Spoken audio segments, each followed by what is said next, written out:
Hello guys, Assalamualaikum. It's me, Mehzabin, and welcome to my channel, Eko Love Story BD. আমি জানি না তোমাদের আমার গল্পটা কেমন লাগে বা কেমন এখন লাগছে দুষ্টু কাজিনটা। আর যদি ভালো লেগে থাকে তাহলে প্লিজ লাইক করে দিও। আমি অনেক কষ্ট করে গরমের মধ্যে ভিডিও মেক করতেছি, তো আশা করি বুঝতে পেরেছো। তো চলো ভিডিওটি শুরু করা যাক।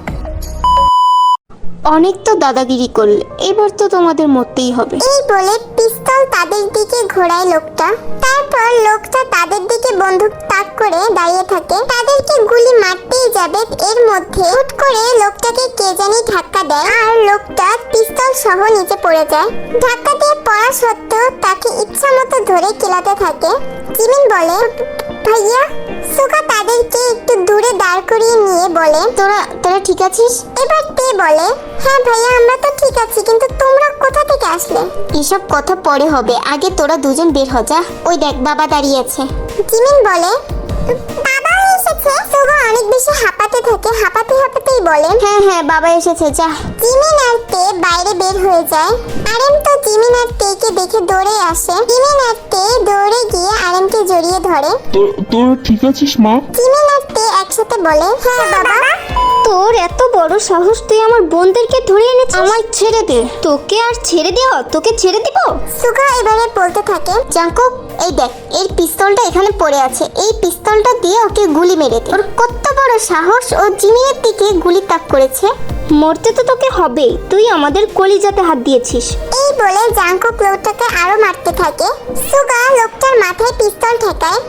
মিস্টার সুবিন, এতদিন আপনি লুকিয়েছিলেন, এখন চাইলে আমি আপনাকে গুলি মেরে দিতে পারি, কিন্তু হ্যাঁ আমি এটা করব। আম সরি, প্লিজ আমাকে মেরো না। জাঙ্কুক আর সুগা হঠাৎ করে হেসে ওঠে। হুট করে এই হাসা থামিয়ে ভয়ঙ্কর রূপে লোকটার দিকে তাকায় তারা। পরপর দুইটা গুলি করে মেরে ফেলে লোকটাকে জাঙ্কুক আর সুগা। তে, জিমিন, জাঙ্কুক, সুগা সবাই ডাইনিং এ বসে আছে। তাদের মুখে এখনো ভয়ের ছাপ আছে। হঠাৎ জিন রেগে বলে ওঠে, তোদেরকে আমি কতবার বলেছি অপরিচিত কেউ যদি ডাকে তাহলে যাবি না সেখানে, তাও কেন গিয়েছিলি? আরেম বলে, থামো, মেয়েরা যে সুস্থভাবে বাড়ি ফিরে এসেছে এটাই অনেক, আর কথা বলো না তো। হ্যাঁ সেটাই তো মা, এটা একটা অ্যাক্সিডেন্ট। এবারে জিন বলে, না জাঙ্কুক তুই চুপ থাক, আমি এভাবে আর মানতে পারছি না, আমি তোদেরকে বিয়ে দিয়ে দেব। Tae and Jimin shocking, Suga and Jungkook already also shocking. Tae, Jungkook, Jimin, Suga সবাই একসাথে বলে, মানেটা খুবই সহজ, আগামী কিছুদিনের মধ্যে তোদের আমি বিয়ে দিয়ে দেব, আর কয়েকদিনের মধ্যে তোরা বিয়ে করছিস, এটাই ফাইনাল, আমি আর কারোর কথা শুনতে চাই না। এটা বলে জিন তার রুমে চলে যায়। আরেম একটা দীর্ঘশ্বাস ফেলে। জাঙ্কুক বলে, বাবা মাকে কিছু বলো, মাকে বোঝাও। আরে চাচু, ওদের তো এখনো বিয়ের বয়সটা হয়নি, আর এখন আমিও বিয়ে করতে চাই না, আর আমার যতটুকু মনে হয় জাঙ্কুকও এখন বিয়ে করতে চায় না। ভাইয়া আমিও বিয়ে করতে চাই না। কে বলে, চাচু দেখো বিয়ে জিনিসটা অতিরিক্ত বিরক্তকর, এখন আমরা কেউই বিয়ে করতে চাই না। হ্যাঁ বাবা, এখন আমরা বিয়ে করতে চাই না। আচ্ছা বুঝতে পেরেছি, সবাই থামো, আমি তোমাদের মাকে বুঝিয়ে বলবো। এই বলে আরেম সেখান থেকে চলে যায়। জাঙ্কুক, তে, জিমিন, সুগা তারা একে অপরের দিকে তাকাতাকি করতে থাকে। জাঙ্কুক বলে, সব হয়েছে এই দুই পেতনির জন্য। সুগা বলে, সেটাই, তোরা যদি ওই লোকটার সাথে না যেতিস তাহলে এত ঝামেলা তো হতো না। জিমিন বলে, হ্যাঁ এখন সব চেষ্টা আমাদের, তাই না? অবশ্যই তোদের, তাছাড়া কাদের? উফ, তোমরা ঝগড়া করো, আমি গেলাম। উফ বাবা, এর আবার কি হলো? এখন তো তে কান্নাই করে দিবে, বিয়ের কথা শুনেছে না। ওদের বিয়ে নিয়ে জিন এক পাও পেছায় নাই। বিয়ে হবে মানেই হবে। আরেম অনেক বোঝানোর চেষ্টা করেছে, কিন্তু জিন তো মানবেই না, তাদের বিয়ে হবে মানে হবেই। যেহেতু সুগার বাবা এবং মা তারা দুইজনই গ্রামে থাকে, তাই তাদেরও সবকিছু জানিয়ে দেয় জিন, আর এটাও বলে দেয় যে তারা কিডন্যাপ হয়েছিল। তারপরে জিন এরকম ডিসিশন নিয়েছে। তারাও আজকে আসছে শহরে। খাবার টেবিলে চলে পিনপিন নীরবতা। কেউ কোনো কথা বলছে না, সবাই চুপচাপ সবার মতো খাচ্ছে। কিন্তু হঠাৎ করে আরেম বলে ওঠে, তাহলে তোমাদের বিয়েটা হচ্ছে তাই তো? জিমিন বলে, বাবা তুমিও এমন করছো? আমি আর কিছু শুনতে চাই না। জাঙ্কুক বলে, জোর করে তাহলে বিয়েটা দিবে তোমরা?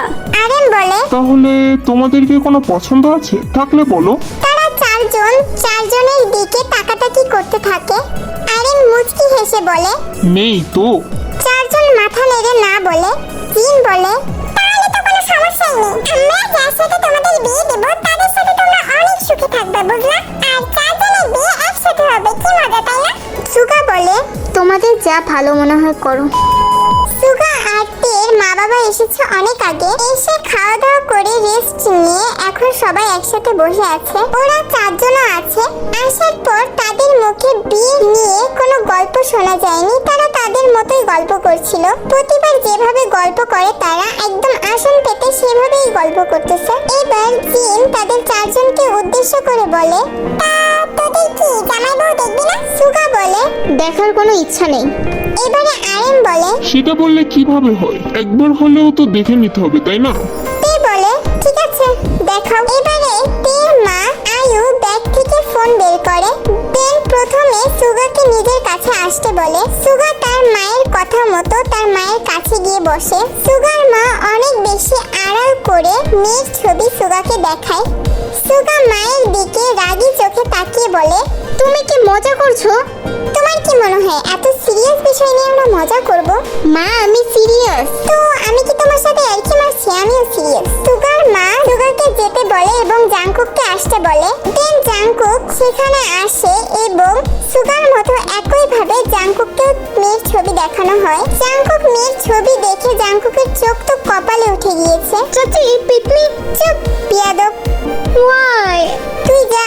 এই বলে জাংকুককে হালকা ধাক্কা দিয়ে সরিয়ে দেয় সেখান থেকে। এরপর জিন সবার উদ্দেশ্যে বলে, কেমন লাগলো তোমাদের মেয়ে? জাংকুক আর সুগা একসাথে উত্তর দিল, ফালতু। এবারে আরেম বলে, তোমরা এবারে তোমাদের বউদের ফেস রিভিউ করো তাহলে। তে আর জিমিনের মাথায় যেন কিছুই ঢুকছে না।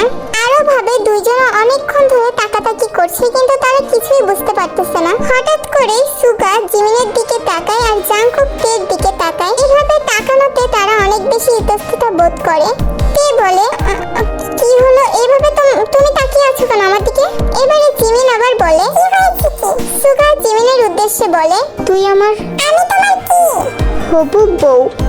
জি হ্যাঁ। জাংকুক এবারে তের দিকে তাকিয়ে বলে, আশা করি আপাতত আর বলতে হবে না যে আসলে আপনার হবু জামাইকে।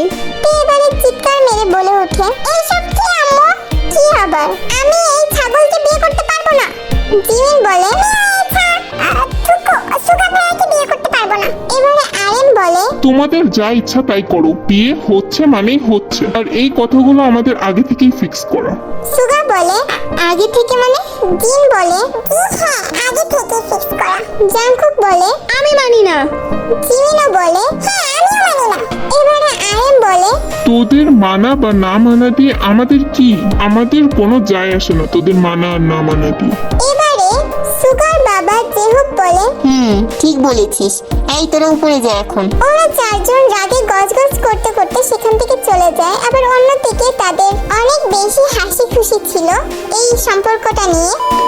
সুগা জিমিনের রুমে যায়, গিয়ে ডোর নক করতে থাকে। জিমিন দরজা খুলে দেয়। কি হয়েছে? এত রাতে এখানে কেন? জিমিনের কথা শেষ হওয়ার আগেই সুগা গেট লক করে দেয়। দেন জিমিনের দিকে ঘুরে বলতে থাকে, এই বিয়েতে তুই রাজি? জিমিন কোনো কথা বলে না, চুপ করে থাকে। এই বিয়েতে কি তুই রাজি? বলিস না কেন? জিমিন কাঁপা কাঁপা গলায় বলে, ঠিক আছে। এই বলে সুগা সেখান থেকে চলে যায়। জিমিন মনে মনে ভাবতে থাকে, কি হলো এটা? হুট করে এসে এসব জিজ্ঞেস করে কেন চলে গেল? জাংকুক তের রুমে দরজা নক করতে থাকে।